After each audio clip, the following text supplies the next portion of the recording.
ধন্যবাদ জানাচ্ছি। আপনারা 144 জনের মধ্যেও কষ্ট করে এসেছেন। নিশ্চয়ই আপনারা জানেন, আপনারা সাংবাদিকতা করেন, অনেক বিষয় আপনারা জানেন। তো আমি আজকে আসলে বোকা হয়ে গিয়েছিলাম যখন আমাদের পরিচিত দু একজন সাংবাদিক আমাকে ফোন করে জানিয়েছিল যে পটুয়াখালী জেলার ডিসির পক্ষ থেকে তাদেরকে নিরুৎসাহিত করা হচ্ছে যে এই সংবাদ সম্মেলনটি যেন কভার না করা হয়, কিংবা যেহেতু আমার বাসা চরবিশ্বাসে উপজেলা শহর থেকে একটু দূরে, আমি একটা রাজনৈতিক দলের প্রধান, আমি এই এলাকার সন্তান, এলাকা থেকে জনপ্রতিনিধি ভবিষ্যতে নির্বাচন করব। আমি আসলে মাঝে মাঝে সেটা জেলাতে সার্কিট হাউসে কিংবা উপজেলাতে ডাক বাংলোতে যদি খালি থাকে আমি বলি যে যদি রুম থাকে তাহলে হয়তো 2-1 দিন এখানে স্টে করি। এ যাবৎকাল পটুয়াখালী সার্কিট হাউসে 2 দিন থেকেছিলাম, 2বার। আর গলাচিপার এখানে বোধহয় 2বার, 2-3 দিন থাকা। তো সেখানে আজকে আমার উপজেলায়, আমার নির্বাচনী এলাকা, আমি একটা রাজনৈতিক দলের প্রধান, এখানে আমি একটা সংবাদ সম্মেলন করব। আমি যতদূর তথ্য পেয়েছি সেখানে ডিসি সাহেব, ওসি সাহেব এবং ইউনো সাহেব সহ এখানকার লোকাল প্রশাসনের উপর ব্যাপক ধরনের চাপ তৈরি করতেছেন যে আমি যেন এখানে সংবাদ সম্মেলন না করতে পারি, কথা বলতে না পারি, আমার কোনো নেতাকর্মী যেন এখানে না আসে। প্রকারান্তে মনে হচ্ছে যে ডিসি আমার প্রতিপক্ষ হয়ে গিয়েছে, এই পটুয়াখালীর ডিসি গণ অধিকার পরিষদের প্রতিপক্ষ হয়ে গেছে। তো আসলে কারণগুলো আমি খুঁজে পেলাম না যে ডিসির এরকম আচরণ কেন হবে। তো আমি পেছনের একটু ঘটনায় গিয়ে দেখলাম যে না, ডিসি সাহেব কিছুটা আমার প্রতি বৈরী আচরণ শুরু থেকেই করে আসছেন। তার মধ্যে গত রোজার ঈদে যখন আমরা পটুয়াখালী জেলার ইফতার প্রোগ্রাম আসি, সেই সময় আপনার সার্কিট হাউসের রুমে আমরা আলাপ করছিলাম। তিনি লোক পাঠিয়ে গোপনে ভিডিও করেছিলেন এবং সেই ভিডিও তিনি বিএনপির এই অঞ্চলের নেতা হাসান মামুনকে পাঠিয়েছিলেন। সেই ভিডিওটি আমিও আপনার পরিবেশ ও বন মন্ত্রণালয়ের দায়িত্বপ্রাপ্ত উপদেষ্টা জনাব সৈয়দা রেজওয়ানা হাসান, আপনার মন্ত্রী পরিষদ সচিব এবং আপনার আইন উপদেষ্টা আসিফ নজরুল সহ বেশ কয়েকজনকে পাঠিয়েছিলাম যে একজন ডিসি এরকমের কর্মকাণ্ড করতে পারে কিনা। তো তারা আশ্বস্ত করেছিলেন যে ডিসির বিরুদ্ধে পদক্ষেপ নেওয়া হবে। অনেক ডিসির বিরুদ্ধে অভিযোগ আছে, কারণ আপনারা জানেন যে ডিসি নিয়োগেও বড় ধরনের একটা কেলেঙ্কারি হয়েছিল। মাঠ পর্যায়ে থেকে কোনো ডিসি কি সরায়নি, সেই কারণে তো তার বিরুদ্ধে ব্যবস্থা নেয়নি। কিন্তু এই ধরনের অপরাধ করার পরেও যদি ব্যবস্থা না নেওয়া হয়, সেটা প্রশাসনকে আরেকটা সুযোগ দেওয়া হবে, যেই প্রশাসনের মধ্যে দলবাজি চিন্তা ভাবনা ঢুকে পড়বে। এবং আমি যতদূর জানতে পেরেছি এই ডিসি সাহেব জনাব হাসান মামুনের একজন বিশ্ববিদ্যালয়ের অনুসারী ছিলেন এবং তারাই তাকে লবিং তদবির করে এখানে নিয়ে এসেছেন এবং তিনি স্থানীয় হাসান মামুন এবং আরেক বিএনপি নেতার সাথে মিলে এইখানে তিনি হারুন এবং বেনজিরদের ভূমিকা অবতীর্ণ হতে চাচ্ছেন। এবং তিনি অনেকের সাথেই বলছেন যে রাজনীতি না করলে নির্বাচন করবো প্রয়োজনে। তো আমি ডিসি সাহেবকে বলবো, আপনার যদি রাজনীতি করে এত খায়েশ থাকে, সরকারি চাকরিটা ছেড়ে আপনি রাজনীতি করেন। আর যদি এই পদে থাকেন তাহলে এই সমস্ত দলবাজি চেতনা মানসিকতা দেখাবেন না। আপনারা জানেন যে গোলখালী ইউনিয়নের চেয়ারম্যান, আপনার তাকে গ্রেপ্তার করার ফলে ওইখানে প্যানেল চেয়ারম্যানকে আপনার ভারপ্রাপ্ত দেওয়ার কথা, সেটি না দিয়ে তিনি আপনার হাসান মামুন সম্মতি না দেওয়ায় তিনি আপনার সরকারি একজন অফিসারকে দিয়েছেন, যেটি নিয়ে ওই প্যানেল চেয়ারম্যান বিভাগীয় কমিশনারের সাথে দেখা করেছেন। তিনি আশ্বস্ত করেছেন এটা তো যৌক্তিক, যেহেতু রেজুলেশন আছে, তিনি পাওয়ার দাবিদার, তাকে বসতে দেওয়া দরকার। এলজিইডি উপদেষ্টার কাছে চিঠি দিয়েছে, সেখান থেকে এখানে চিঠি দেওয়া হয়েছে, কিন্তু ডিসি তার আপনার গুরু, তার আপনার প্রভু জনাব হাসান মামুনের সিগন্যাল না পায় তিনি ওখানে আপনার প্যানেল চেয়ারম্যান দিতে পারেন নাই। তো গতকালকে আমরা যখন এই হাসান মামুনের সমর্থক এবং বিশেষ করে তিনি পুরো উপজেলা থেকে, পটুয়াখালী জেলা থেকে, বরিশাল থেকে প্রশিক্ষিত সন্ত্রাসীদের এনেছিলেন, তাদের প্রত্যেকের হাতে রামদাও ছিল, চাপাতি ছিল, হকি স্টিক ছিল, বস্তা ভর্তি ইটের খোয়া নিয়ে গিয়েছেন। রাস্তায় আপনারা দেখেছেন সেনাবাহিনী কিংবা পুলিশ যখন আপনার আমাদেরকে সহযোগিতা করেছে আসার পথের মাঝে মাঝেই গাছ ফালানো। এবং আমাদের জেলার সেক্রেটারি যেটা বলেছে, আমি আসলে ঢাকা শহর আপনারা দেখেছেন, রাজপথে সবসময় সোচ্চার ভূমিকা পালন করেছি। ফ্যাসিবাদের আমলেও বিন্দুমাত্র আপোষ করি নেই, কথা বলতে কার্পণ্য করি নেই। কিন্তু গতকাল থেকে একটা মানসিক ট্রমার মধ্যে আছি যে রাস্তায় এইভাবে গাছ ফালানো হয়েছে, এইভাবে ইট জড়ো করা হয়েছে, এবং এই যে পুরো জেলার, যেহেতু সে কেন্দ্রীয় বিএনপির সদস্য, তার তো একটা নেটওয়ার্ক আছে এবং ছাত্র রাজনীতি করেছেন, কাটা লাইনেও যোগাযোগ আছে। তিনি সেই সমস্ত সন্ত্রাসীদেরকে ওইখানে জড়ো করেছিলেন এবং আমাকে সেনাবাহিনীর লোকেরা, পুলিশ বলতেছিল যে ভাই পরিস্থিতি যা, আমরা এখানে আপনার নিরাপত্তা দিতে অক্ষম হচ্ছি, এই অবস্থা আমরা পরিস্থিতি কন্ট্রোল করতে পারবো না। আমি বলেছি যে যা হয় হবে, মৃত্যু হলে হবে, কিন্তু আমরা আমাদের গন্তব্যস্থলে যাব। পরবর্তীতে তারা আমাকে বলছে তাহলে আপনি পটুয়াখালী যান, গলাচিপায় না যে। আমি বললাম আমার উপজেলা গলাচিপা, আমি গলাচিপায় যাবো না, কেন পটুয়াখালীতে যাব?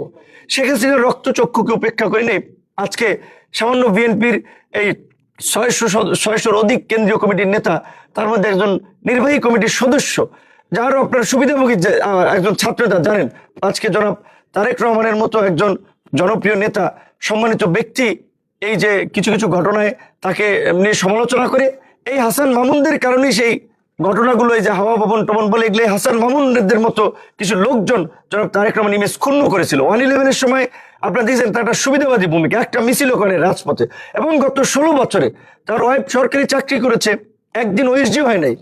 আমার ওয়াইফ প্রাইমারির চাকরি করে গর্ভবতী হয়েও তার ছুটি কাটাতে গিয়ে আপনার মেডিকেল বোর্ড গঠন করে যে সে গর্ভবতী কিনা সেটা সত্যতা নিশ্চিত করে। আর তার ওয়াইফ তো চাকরি করেছে নির্বিঘ্নে, বিএনপি নেতারা ঘরে থাকতে পারে, বাড়িতে থাকতে পারে নাই, দেশে থাকতে পারে, আর তার ওয়াইফ ওই উপসচিব পদে সরকারি চাকরি করেছে। পট পরিবর্তন, ছাত্র জনতা রক্ত দিয়েছে, জীবন দিয়েছে, তিনি আপনার একেবারেই একটা সম্মানজনক জায়গা বাগিয়ে নিয়েছেন, তদবির করে লোভিং করে বগুড়ার ডিসি হয়েছেন। তো এই হচ্ছে হাসান মামুনের তো অবদান। গত 16 বছরে একটা রাজনৈতিক মামলায় তিনি গ্রেপ্তার হয়েছেন। তিনি এই উপজেলায় কোনো জায়গায় একটা মিছিল মিটিং করেছে, আপনারা দেখেছেন। বিএনপির ভাই বোনদের প্রতি আমার প্রশ্ন, বরঞ্চ তিনি নৈতিকতা পরিপন্থী কাজ করেছেন, প্রশ্নফাঁস এবং জালিয়াতির সিন্ডিকেটের সাথে জড়িত ছিলেন, সেই অভিযোগে তিনি এখান থেকে গ্রেপ্তার হয়েছেন। এই রকমের একজন নেতা, অসৎ নেতা এবং এই রকমের বিতর্কিত লোক, সে আজকে বিএনপির সাইনবোর্ড ব্যবহার করে, বিএনপির লোকজনকে উচ্ছৃঙ্খল করে আজকে আমাদের নেতা কর্মীদের উপরে বিভিন্ন জায়গায় হামলা চালিয়েছে। গতকালকে গণ অধিকার পরিষদের গলাচিপা 10 মিনিটের প্রত্যেকটি ইউনিয়নের অফিস, এমনকি ওয়ার্ডের অফিসও ভাঙচুর করেছে। অসংখ্য নেতা কর্মী আহত হয়ে কেউ বরিশাল চিকিৎসা নিচ্ছে, কেউ পটুয়াখালী চিকিৎসা নিচ্ছে, কেউ গলাচিপা চিকিৎসা নিচ্ছে। ঘটনার সূত্রপাত কোথা থেকে? আপনারা জানেন যে 11 তারিখ এই উপজেলা অডিটোরিয়ামে আপনারা সেদিন কভারেজ দিয়েছিলেন যে আমি একটা কথা বলেছিলাম যে চরবিশ্বাস একটা ইউনিয়নের একজন সভাপতি 4-5টা বিয়ে করেছে। 4-5টা বিয়ে কি ভালো লোক করে? যাদের চরিত্র নেই, লুজ ক্যারেক্টার যেটা বলে, চরিত্রহীন, তারাই তো এই সমস্ত ফষ্টি নষ্টি করে। 4-5টা বিয়ে করেছে। তো সেই বিএনপির এখন সভাপতি হাসান মামুনকে পয়সা দিয়ে তিনি হয়েছেন। বিএনপির ত্যাগী নেতারা তো অনেকেই গলাচিপা 10 মিনিট কমিটি থেকে বঞ্চিত আছে। আপনারা জানেন শাহজাহান খানের সাথে যারা রাজনীতি করেছে, যারা বিএনপি জন্ম দিয়েছেন এই এলাকায়, তারা কিন্তু অনেকেই কমিটিতে পদ পায়। এমনকি আমাদের এই বিপদের দিনেও গতকালকে এই সোহান সাহেব, সোরাব সাহেব, এই রেনু আক্তার সহ ছাত্রদল, যুব দলের, আবার এই বিএনপির একটা অংশের নেতা কর্মীরা কিন্তু আমাদের পাশেও ছিল। বিএনপির, আমি ঢালাওভাবে সবাইকে দোষ দেব না, বিএনপির কেন্দ্রীয় নেতৃবৃন্দ, বিএনপির চেয়ারম্যানের উপদেষ্টা সহ অনেকেই সার্বক্ষণিক যোগাযোগ রেখেছেন বিএনপির আপনার চেয়ারপারসনের অফিস থেকে, যে আমি এসেছি কিনা, সমস্যা হয়েছে কিনা, তারাও একটা যোগাযোগ রেখেছেন। কিন্তু আমার প্রশ্ন বিএনপির শীর্ষ নেতৃত্বকে, যে আপনাদেরকে বৃদ্ধাঙ্গুলি দেখাতে পারে নির্বাহী কমিটির একজন সদস্য, এইটা যদি আপনারা নিয়ন্ত্রণ করতে না পারেন, আপনারা রাষ্ট্র পরিচালনা কিভাবে করবেন আগামীতে যদি সরকার গঠন করেন? একজন হাসান মামুনকে যদি আপনারা নিয়ন্ত্রণ করতে না পারেন, গতকালকে চরবিশ্বাস ইউনিয়নে যেই ঘটনাটি ভুলভাবে এসেছে যে বিএনপির অফিসে নাকি ভাঙচুর চালানো হয়েছে, হামলা হয়েছে, দেখেন আপনারা এখানে জাতীয় মিডিয়ার দেশের মানুষ, বিএনপির অফিস এই আমলে ভাঙচুর করবে এমন লোক বাংলাদেশে আছে? বিএনপির অফিস ভাঙচুর করবে? নাই। কারণ দুইটা বড় রাজনৈতিক দল ছিল, আওয়ামী লীগ এবং বিএনপি। আওয়ামী লীগের পতন হয়েছে, আওয়ামী লীগ দেশ থেকে পালিয়ে গেছে, এখন আছে বিএনপি। সেখানে বিএনপির অফিসে ভাঙচুর করবে, এটা তো কল্পনাও করা যায় না। আমার নিজের গ্রাম, আমার ইউনিয়ন চরবিশ্বাস, আপনারা দেখেছেন, আপনারাই জানেন, আওয়ামী লীগের আমলেও এই আওয়ামী লীগের নেতারা আমার পরিবারের দিকে, আমার লোকজনের দিকে চক্ষু তুলে তাকায় নাই, একটা হুমকি ধামকি হামলা করে নাই। সেখানে আমাদের কর্মী সভা চলছিল চরবিশ্বাস ইউনিয়নে, আমার প্রোগ্রাম চলছে বকুলবাড়িয়া, সেখানে আপনার এখানে সে চরবিশ্বাসে আপনারা দেখেছেন যে আমাদের এই কর্মী সভা চলাকালীন সময়ে তারা স্লোগান দিচ্ছে, তারা আমাদের লোকজনকে গালিগালাজ করছে। সেখানে যেহেতু একই গ্রামের একই ইউনিয়নের লোক, আমাদের দুজন দায়িত্বশীল নেতা, একজন আমার আপন ছোট ভাই, দুইজন লোক এসেছিল, তাদেরকে অনুরোধ করেছে যে ওইখানে যেহেতু একটা প্রোগ্রাম চলে, অনেক লোক, আপনারা ওই প্রোগ্রাম শেষে প্রোগ্রামটা করেন, নাহলে একটা উচ্ছৃঙ্খল উত্তেজিত পরিস্থিতি তৈরি হবে। এই কথা বলার সাথে সাথে আমার ছোট ভাইকে এবং আরেকজন যে পাশে ছিল তাদেরকে এই আপনার ছাত্রদল যুবদলের লোকেরা বাকির বিশ্বাসের কথায় তারা চেয়ার দিয়ে মাথায় আঘাত করেছে, চেয়ার ছোড়াছুড়ি করেছে। এবং এইখানে যে সমস্ত বেশ কিছু লোকজনের নাম ফেসবুকে এসেছে, এরা বাকির বিশ্বাসের সাথেই রাজনীতি করে, আওয়ামী লীগের অনেকে কিংবা যুবলীগের অনেকে বাকির বিশ্বাসের সাথে রাজনীতি করে। তারাই এই ঘটনাটা ঘটিয়ে আমার ইমেজ ক্ষুণ্ণ করার জন্য, আমার এলাকায় একটা খারাপ মেসেজ দেওয়ার জন্য এই কাজটি করিয়েছে এবং এর সমস্ত নির্দেশনা দিয়েছেন হাসান মামুন। সেই এলাকার ঘটনাকে কেন্দ্র করে সারা উপজেলায় গলাচিপায়, এমনকি 10 মিনিটে এই যে অফিস ভাঙচুর করা হলো, ব্যানার ফেস্টুন ছিঁড়ে ফেলো, নেতা কর্মীদের আহত করা হলো, এখনো রামদাও নিয়ে বিভিন্ন জায়গায় দৌড়াচ্ছে। গতকালকে আমি যখন ভোর রাত এখানে এসেছি, সকালবেলা এখান থেকে যাওয়ার পথে আমাদের বেশ কয়েকজন নেতা কর্মীকে, যে শহীদুল মোল্লা বিএনপির সম্ভবত সাংগঠনিক সম্পাদক নাকি, তিনি আপনার এইখানে আপনার চৌরাস্তা থেকে মেরেছেন। ছাত্রদলের একটি ছেলে সভাপতি দুর্জয় নাম, মাদক নিয়ে পথে নেশাগ্রস্ত ছেলে পেলে। আমি বিএনপির নেতৃবৃন্দকে বলবো, আপনারা এই ঘটনাটা নিরপেক্ষ তদন্ত করুন এবং এই কমিটিতে বা এই যে হামলা মামলা যারা করেছে এর মধ্যে কতজন মাদকাসক্ত আপনারাই পরীক্ষা করে দেখুন। তো এই সমস্ত ছেলেদেরকে দিয়ে আপনারা এই আমাদের লোকজনকে হামলা করেছে। এবং আপনারা এই এলাকার সন্তান সাংবাদিক হিসেবে আপনারা দেখবেন যে সোশ্যাল মিডিয়াতে প্রতিনিয়তই আমাকে নিয়ে বাজে কমেন্টস করে, বাজে পোস্ট দেয়। এইগুলো আমরা আমল দিই না, কারণ এলাকার সিসকি নেতা ছোকরা ফোকরা কি বললো এইগুলো নিয়ে তো আমাদের মাথা ঘামানোর সময় নেই। আমরা দেশ জাতি বিশ্বকে নিয়ে ভাবি। আজকে আপনারা দেখেছেন, বলতে গেলে যে বিএনপি যে ডিসেম্বরে নির্বাচন চায়, গণ অধিকার ব্যতীত কোন রাজনৈতিক দল বিএনপির সাথে এভাবে শক্তভাবে ডিসেম্বরে নির্বাচনের পক্ষে জোরালো জনমত দেয়নি।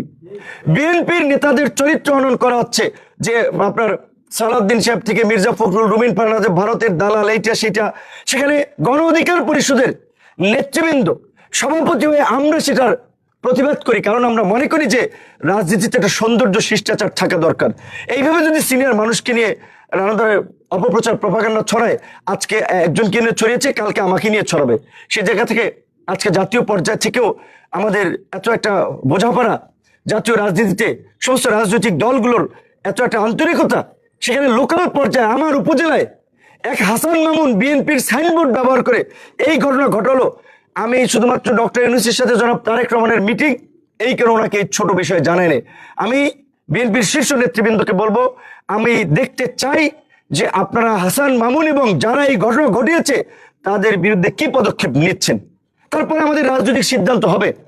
আমরা বলছি আপনারা একটা নিরপেক্ষ তদন্ত করেন। যদি আপনাদেরকে মনে হয় যে গণ অধিকারের এখানে কোনো সংশ্লিষ্টতা আছে, এই দক্ষিণাঞ্চলের বায়াস নেতা বা হাসান মামুন পন্থী নেতাদের একটা নিরপেক্ষ তদন্ত করে ঘটনাটা জানেন।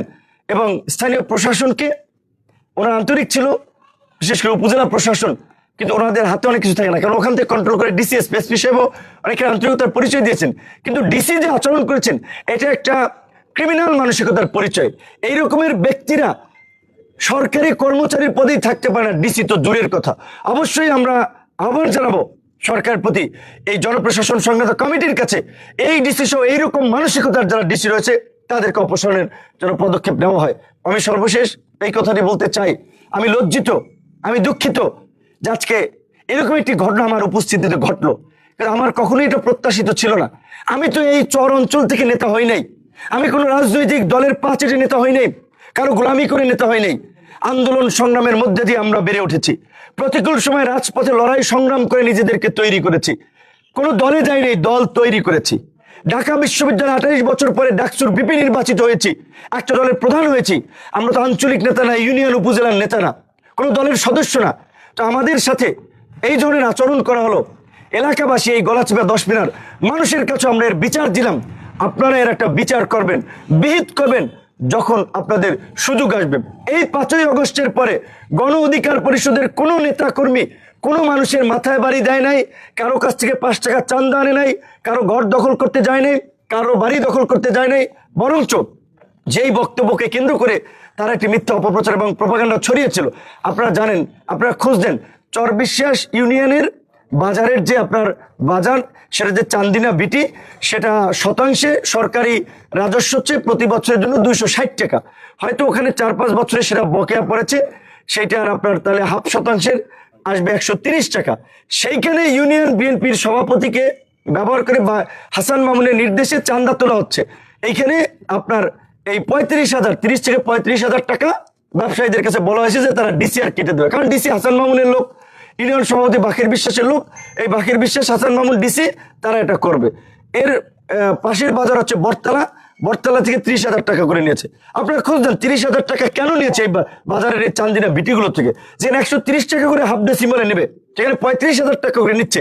তখন এইটা নিয়ে আমি এইখানে কথার প্রসঙ্গে আমি বলেছিলাম যে যারা রাজনীতি করবে তারা নিজের পকেটের পয়সা খরচ করে জনগণের জন্য কাজ করবে, জনগণের বিপদে আপদে ছুটে যাবে। এই কথাকে কেন্দ্র করে তারা বলেছে যে আমি বিএনপি নেতাদের নিয়ে বক্তব্য দিয়েছি, কুরুচিপূর্ণ বক্তব্য দিয়েছি। আরেকটি কথা বলেছিলাম, গলাচিপার মাইটভাঙ্গা থেকে বদনাতলী পর্যন্ত আপনারা যারা চলাচল করেন আপনারা জানেন সড়কের কি বেহাল দশা। বলেছিলাম যে 3 জন ঠিকাদার নাকি চেঞ্জ হয়েছে, আমি শুনেছি 5ই আগস্টের আগে 2 জন, 5ই আগস্টের পরে নাকি এক বিএনপি নেতা নিয়েছে। তো নেতাদের কাজ হবে জনগণের দুঃখ কষ্ট লাঘবে কাজ করা, রাস্তাটা চলতে জনগণের কষ্ট হয়, এই কথা তো যে কোনো নাগরিকও বলতে পারে। এই দুটো কথাই তো দোষের কিছু না, কিন্তু এই কথাকে কেন্দ্র করে আমার নিজের জন্মস্থানকে কলঙ্কিত করার জন্য হাসান মামুন এই চরিত্রহীন লম্পট বদমাইশদেরকে দিয়ে চরবিশ্বাসে তাণ্ডব চালিয়েছে। এবং আজকেও সকালবেলা এই গলাচিপা থেকে লোক পাঠিয়েছে পটুয়াখালীতে, বরিশাল থেকে, যে ওই চর আমার এলাকা, ওইখানে আমাদের আত্মীয় স্বজন আমাদের নেতা কর্মীদের উপরে হামলা মামলা চালানোর জন্য। আজকে গলাচিপার অলিতে গলিতে আমাদের নেতা কর্মীদেরকে যেখানে পেয়েছে হামলা মারধর করেছে। আমি পরিষ্কারভাবেই বলছি যে এখন পর্যন্ত গণ অধিকার পরিষদ কোন রাজনৈতিক দলের সাথে গাঁটছাড়া বাঁধে নাই, রাজনৈতিক জোট তৈরি হয় নাই। আমরা দেখতেছি স্বাভাবিকভাবেই আমরা যে ফ্যাসিবাদের বিরুদ্ধে, যে জালেমদের বিরুদ্ধে যুদ্ধ করে জীবন দিয়ে রক্ত দিয়ে এই পরিবর্তন এনেছি, ভবিষ্যতে কোনো ফ্যাসিস্ট তৈরি হবে, জালেম হামলাও নাকি ইতিমধ্যে দিয়ে দিয়েছে আবার আমাদের নামে। মানে আওয়ামী লীগের আমার ডাক, এই সাবেক ডাকসুর বিপি আমানুল্লাহ আমান থেকে বিভিন্ন ছাত্র তারা দেখতে গিয়েছিলেন, সেই ডাকসুতে আমার বিরুদ্ধে মানিব্যাগ থেকে টাকা চুরির মামলা দিয়েছে, গড়ি চুরির মামলা দিয়েছে। তো আজকে এই জুলাই গণ অভ্যুত্থান পরবর্তীতেও অভ্যুত্থানের প্রেক্ষাপট তৈরিতে ভূমিকা রাখলাম আমরা, ফ্যাসিবাদকে তাড়ালাম আমরা। আজকে এই পরিস্থিতিতেও এলাকায় আজকে আমাদেরকে অবরুদ্ধ করে রাখা হয়, আমাদের নেতা কর্মীদেরকে দাঁড়াতে দেয় না, গণসংযোগ করতে দেয় না, প্রচার করতে দেয় না। এবং আপনাদেরকে একটা কথা বলে রাখি, এই বিষয়গুলো সবার জানা দরকার। ঈদের আগে আমাদের যুব অধিকার পরিষদের এক নেতাকে বেধড়ক হঠাৎ করেই আপনার থানার সামনে ওসির উপস্থিতিতে মারধর করেছে। পরে হাসান মামুন ফোন করে সেই ঘটনাকে আপনার ধামাচাপা দিয়ে মিনিমাইজ করেছে। আমাদের বদনা এই রতনদী তালতলির এক নেতাকে মেরে আপনার চক্ষু কালো করে দিয়েছে। হসপিটালে চিকিৎসাধীন অবস্থায় উপজেলার নেতৃবৃন্দ যারা, তারা একটা সমঝোতার স্বাক্ষর নিয়েছে। আমি যখন এই জেলাতে প্রথম আসি এই অভ্যুত্থানের পরে 6 সেপ্টেম্বর, সেদিন আমি পটুয়াখালীতে প্রকাশ্যে বক্তৃতায় বলেছিলাম, আমখলা থেকে আসার পথে এই হাসান মামুনের লোকেরা আমার নেতা কর্মীদের উপরে আক্রমণ করেছিল। তো হাসান মামুনের যে আচরণ, এইটা কিন্তু এই আজকে একদিনে ঘটে নাই, 2 দিনে ঘটে নাই, এইটা কিন্তু এই অগস্টের পর পরে বিশেষ করে বিএনপি আমাদেরকে আশীর্বাদের পরিবর্তে যে একটি অভিশাপের চিঠি দিয়েছে, সেই চিঠির কারণেই আসলে আমাদের সাথে হাসান মামুন এই সাংঘর্ষিক পরিস্থিতিটা তৈরি করে রেখেছে। আশীর্বাদকে তারা তাদের হয়তো মিত্র বা রাজপথে আন্দোলন সংগ্রাম আমরা করেছি, তারা একটা চিঠি দিয়েছিল তাদের নেতা কর্মীদেরকে সহযোগিতা করার জন্য, অর্থাৎ এলাকায় যেন তারা বাড়াবাড়ি না করে, কারণ তারা হাসান মামুন সম্পর্কে তো জানে। কিন্তু সহযোগিতা তো করেই নাই, বরঞ্চ পদে পদে অসহযোগিতা, হামলা মামলা আপনারা দেখেছেন। সেটা বলছে যে সহযোগিতার আশীর্বাদ অভিশাপে পরিণত হয়েছে। তো কাজেই বিএনপির নেতৃবৃন্দর আমাদের কিছু বলার নাই, এলাকার মানুষের কাছে বিচার দিলাম। বিএনপির কাছে আমার সিনিয়র নেতৃবৃন্দের কাছে এটাই আহ্বান, আপনারা হাসান মামুনদের মতো নেতাদের বিরুদ্ধে পদক্ষেপ নিন, অন্যথায় মানুষ কিন্তু আপনাদের দিক থেকে মুখ ফিরিয়ে নিতে পারে। ভোট এখনো হয় নাই, ভোট কাকে দেবে মানুষ? এই যে গত 10 মাসে আজকে গলাচিপা 10 মিনিট দিয়ে আমরা মেজার করতে পারি সারা বাংলাদেশে কি হচ্ছে। এই অবস্থায় মানুষ অতিষ্ঠ। এইখানে দায় কাদের? বড় দল হিসেবে, বড় নেতা হিসেবে যারা আছেন তাদের বেশি দায়িত্ব। সুতরাং আপনার এলাকায় শান্তি শৃঙ্খলা প্রতিষ্ঠা করার জন্য আপনাদের নেতা কর্মীদেরকেও সংযত হতে বলেন। হাসান মামুনদের মতো অতি উৎসাহী তাদের বিরুদ্ধে ব্যবস্থা নিন, নাহলে এটা বিএনপির জন্য একটা বড় ধরনের অশনি সংকেত হতে পারে। এবং পুলিশ প্রশাসনকে আমি অনুরোধ করব, এই রকমের ঘটনার সাথে যারা জড়িত আপনারা সব মামলা নেন, চাপে ধরেন না। পুলিশ সব প্রশাসন যদি মাজা শক্ত করে এখন তাদের কার্যক্রম না করতে পারে, তাহলে তারা আগামীতে নির্বাচন পরিচালনা করতে পারবে না, তারা আগামীতে সুষ্ঠু নির্বাচন করতে পারবে না। গতকালকে তার নজির আমি দেখেছি যে সেনাবাহিনী আগাতে পারছে না, পুলিশ আগাতে পারছে না, তারা এক প্রকারের সারেন্ডার করেছে। যদিও পরে সেনাবাহিনীর ঊর্ধ্বতন কর্তৃপক্ষের সহায়তাই কিন্তু তাদের সাথে ফোনে আলাপের মাধ্যমেই কিন্তু ওই পরিস্থিতি থেকে আমি আসলে বের হয়ে এসেছি। এখানে রাজনৈতিক কোনোভাবে কোনো ওই রকমের সহযোগিতার এই পরিস্থিতি উত্তরণ হয় নাই, পুলিশেরও ব্যবস্থাপনা নেই। কার্যত সেনাবাহিনীর উচ্চ কর্মকর্তাদের সাথে কথা বলার পরেই তারা একটা পদক্ষেপ নিয়েছে, তাদেরকেও ধন্যবাদ জানাই। এবং আমি এলাকার সন্তান হিসেবে আরো 2-4 দিন এলাকায় থাকবো। আমি যেই গণসংযোগ শুরু করেছি, আমার প্রত্যেকটি গ্রামে পাড়া মহল্লায় যাওয়া, আমি সেটি অব্যাহত রাখবো। আমি পরিষ্কারভাবে বলতে চাই, আমাদের কোনো নেতাকর্মী বিএনপির কোনো কারো উপরে হামলা করে না, সভা সমাবেশে বাধা দেয় নাই। দয়া করে আপনারা আপনাদের রাজনীতি করুন, আপনারা কেন আমাদের রাজনীতিতে বাধা দেবেন, কেন আমাদের কার্যক্রমে বিঘ্ন ঘটাবেন? এই ধরনের হীন কর্মকাণ্ড থেকে আপনারা ফিরে আসেন। ধন্যবাদ আপনাদেরকে। যদি আপনাদের কোনো প্রশ্ন না থাকে, কর্মসূচি বা প্রোগ্রাম আছে কিনা? প্রোগ্রাম আমি তো বিশেষ করে আসলে আপনার আগে কখনো এইভাবে এলাকায় সব জায়গায় যাওয়া হয়নি, এখন কিন্তু বিভিন্ন জায়গায় গণসংযোগ করছি। কালকে আমার আজকে তো 10 মিনিটের প্রোগ্রাম ছিল, যেহেতু 144 যারা জারি করেছে, এখন আমরা আইন প্রণেতা হিসেবে সংসদে যেতে চাই, আইন বানাতে চাই, দেশে স্থিতিশীলতা শান্তি শৃঙ্খলার কথা বলি, আইনের প্রতি তো আমাদের শ্রদ্ধাশীল হতে হয়। সেই কারণে আমি আইনের প্রতি শ্রদ্ধা দেখেই আমি আজকে আমার কর্মসূচি স্থগিত করেছি, যে 144 জনের কারণে। আগামীকালকে আমার 10 মিনিটের কর্মসূচি আছে, পরের দিন পটুয়াখালীতে কর্মসূচি আছে, এবং এর মধ্যে যেহেতু আমার একেবারে নিজের জন্মভূমি গ্রাম চরবিশ্বাস, সেখানে একটা তাণ্ডব চালিয়েছে, আমার আপন ছোট ভাই আহত হয়েছে, সমস্ত অফিসগুলো ভেঙে তছনছ করেছে। এই যে সমস্ত জায়গায় অফিসগুলো ভেঙে তছনছ করেছে, এগুলো আমি পরিদর্শন করে তারপরে আমি ঢাকায় যাব। যদিও ঢাকায় আগামীকালকে যাওয়ার পূর্ব নির্ধারিত আসলে সূচি ছিল, কিন্তু এলাকার যে পরিস্থিতি ঘটে গিয়েছে, আমাদের নেতা কর্মীদেরকে আমি বিপদের মধ্যে রেখে, দুর্যোগের মধ্যে রেখে আমি তো পালিয়ে যাওয়ার পাত্র না, আর আমি যেতে পারি না। আমি এলাকার পরিবেশ স্বাভাবিক দেখতে চাই, এলাকার শান্তি শৃঙ্খলা দেখতে চাই, তারপরেই আমি ঢাকায় মুভ করবো। ধন্যবাদ। আপনার দলের প্রধান হিসেবে আপনার দল থেকে আরো দলের নেতা নেতৃবৃন্দ আছে, তাদের নিয়ে কি আপনার কোনো পরিকল্পনা এই বিষয় নিয়ে আছে? না, এখন ইতিমধ্যেই এই যে প্রত্যেকটা ইউনিয়ন অফিস ভাঙচুর করেছে, অসংখ্য নেতাকর্মী আহত হয়েছে, 2টা মোটরসাইকেল জ্বালিয়ে দিয়েছে, 5-7টা মোটরসাইকেল ভাঙচুর করেছে। এই ঘটনাগুলোর আমার একটা মামলা আমরা বলেছি নেতাকর্মীদেরকে, যে এখানে যে ঘটনাগুলো ঘটছে সেগুলো তথ্য প্রমাণ সংগ্রহ করে আপনারা মামলা করেন, কারণ নাহলে তো আপনারা অনিরাপদ। মামলা করে আপনারা প্রশাসনের কাছে সহায়তা চান। তবে আমি আসলে গতকালকে থেকে আমি ফোনে এক প্রকার যোগাযোগ বিচ্ছিন্ন ছিলাম, যেখানে আমাদের নেতৃবৃন্দের সাথে ওইভাবে যোগাযোগ করতে পারিনি। তাৎক্ষণিকভাবেই আমাদের শীর্ষ নেতৃবৃন্দ থেকেও বিএনপির শীর্ষ নেতৃবৃন্দের সাথে যোগাযোগ করা হয়েছে। আমরা বিএনপির শীর্ষ নেতৃবৃন্দের ভূমিকা দেখেই আমাদের পরবর্তী করণীয় এবং কর্মকৌশল ঠিক করব। তবে আমরা চাই যে রাজপথের আন্দোলন সংগ্রামের সহযোগী বন্ধু প্রতিম সংগঠন হিসেবে বিএনপি এই ধরনের শক্ত পদক্ষেপ নিয়ে একটা দৃষ্টান্ত স্থাপন করবেন। বাট যদি তারা কোনো ধরনের পদক্ষেপ না নেয়, তারা যদি এই ধরনের কর্মকাণ্ডকে প্রশ্রয় দেয়, তাহলে আমরা আমাদের তো নিজস্ব দলীয় কিছু কর্মসূচি প্রোগ্রাম থাকবে। যে ভাই একটা বিষয় হচ্ছে যে হাসান মামুন সাহেব সে একটা ফেসবুকে পোস্ট দিয়েছে যে গতকালকে রাত আপনাকে যাতে নির্বিঘ্নে পৌঁছে দেয় সেনাবাহিনী এবং তার নেতাকর্মীদের শান্ত থাকার জন্য, এই বিষয়ে আসলে কিছু বলুন। এইটার সাথে আরেকটা সম্পৃক্ত আছে, তিনি আমাদের সাথে বলছে যে আপনার গত কয়েকদিনের বিএনপি সম্পর্কে কিছু উত্তেজনামূলক উস্কানিমূলক বক্তব্যের কারণে এই পরিবেশ সৃষ্টি হয়েছে, এরকম পরিস্থিতি সৃষ্টি হয়েছে। দেখেন, হাসান মামুন ঢাকা বিশ্ববিদ্যালয় থেকে পড়াশোনা করেছে, একজন ছাত্র নেতা। তো রাজনীতিবিদদের তো সমালোচনা শুনতে হবে। আমাকে নিয়ে তো কত বাজে ধরনের কুরুচিপূর্ণ মন্তব্য করে, আমি তো কারো মাথায় বাড়ি দিতে যাই না। আর বিএনপি একটা বৃহৎ রাজনৈতিক দল, যাদের সরকার গঠনের সম্ভাবনা আছে, সেখানে বিএনপির ভালো কাজ নিয়ে প্রশংসা, খারাপ কাজ দিয়ে সমালোচনা থাকবে। আমি এটা গতানুগতিক একটা কথা বলেছে, আওয়ামী লীগের আমলে এরকম বলতো যে নেত্রীকে নিয়ে কটূক্তি করেছে, বঙ্গবন্ধুকে নিয়ে কুরুচিপূর্ণ কথা বলেছে, তাই তারা হামলা করেছে। এই পটুয়াখালীর এই যে আজকে হাসান মামুন যে বীরত্ব দেখিয়েছেন, বিপি নূরকে অবরুদ্ধ করে তার নেতা কর্মীদের বীরত্ব দেখেছেন, তিনি বীর পুরুষ। তো এই বীর পুরুষেরা তো গলা চিপায় 16 বছরে 16 দিন মিছিল করতে পারে নাই। পটুয়াখালীতে তো একটা প্রোগ্রাম করতে পারে, আপনারা দেখেছেন যে গরু ছাগলের মতো প্রোগ্রাম মিছিল নিয়ে এসে পিটাইয়ে তাদেরকে ওইখান থেকে বিতাড়িত করছে। তো ওই বীরত্ব তো তারা পটুয়াখালীতেও দেখাতে পারে না। আজকে ছাত্রদলের ছেলেরা, যেখানে এই ছাত্রদলের কেন্দ্রীয় সভাপতি এই রাকিব নাসির, তারা জানে ঢাকা বিশ্ববিদ্যালয় থেকে কিভাবে তাদের সাথে নিয়ে কাঁধে কাঁধ মিলিয়ে ছাত্রলীগের বিরুদ্ধে লড়াই করেছি। সে আজকে উপজেলার ছাত্র দলের নেতা কিংবা জেলার ছাত্র দলের এই সমস্ত নেতারা আমাদের নিয়ে বাজে কথা বলে। এবং আপনি যেই কথাটি বলেছেন, এই কথার মধ্যে এই ঘটনার ইঙ্গিত নিয়ে তো হাসান মামুনকে বিপিনুরকে সুরক্ষা দেওয়ার, তার নেতাকর্মীদেরকে সরে যাওয়ার বা বিশৃঙ্খলা না করার, তাহলে তিনি নির্দেশ দিয়েছেন, যেই কারণে আবার তিনি সেটা প্রত্যাহার করছেন। তো ঘটনা তো তিনি ঘটাচ্ছেন। তিনি যে মিনিটে মিনিটে ফেসবুকে পোস্ট দিচ্ছেন সেনাবাহিনী যাচ্ছে, সহযোগিতা করা হবে। হাসান মামুনকে এলাকার এমপি না মন্ত্রী? হাসান মামুন কে? বিএনপির ছোট্ট একটা অংশের প্রতিনিধিত্ব করে। বিএনপির এখানে আরো অনেক নেতাকর্মী আছে যারাই হাসান মামুনের বিরুদ্ধে, এবং তাদের মধ্যেই সংঘর্ষ প্রায় লেগে থাকে।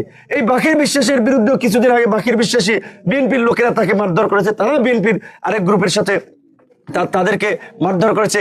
সেখানে তিনি এটা হচ্ছে অযাচিত এবং এটা উপযাজক হয়ে এই সমস্ত কথাবার্তা বলে নিজেদের হিরোগিরি হ্যাডামগিরি দেখাচ্ছেন। তো এই হিরোগিরি হ্যাডামগিরি অনেক আওয়ামী লীগের নেতারাও দেখিয়েছে, পরে তো দেখেছেন তাদের পরিণতি কি হয়েছে, দেশেও থাকতে পারে নাই।